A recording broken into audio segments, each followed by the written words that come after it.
Malaking balita ang naghihintay para sa mga tagahanga ni Kim Chiu at Paolo Avellino matapos kumpirmahing may nakahanda silang mahalagang anunsyo na may kaugnayan sa kanilang susunod na proyekto.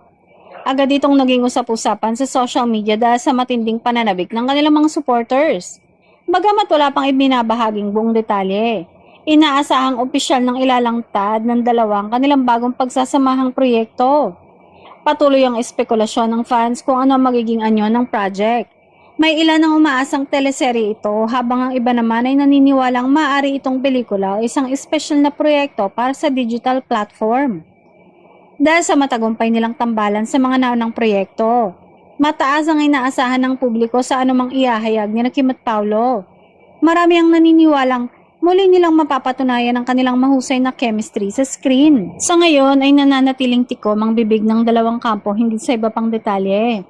Gayunpaman, tiniyak na ang nalalapit na anunsyo ay may malaking kinalaman sa kanilang susunod na project. Habang hinihintay ang opisyal na pahayag, patuloy namang nagpapakita ng suporta ang Kim Pao fans sa tumaas ang magiging isa na naman itong matagumpay na kabanata sa karir ng dalawa.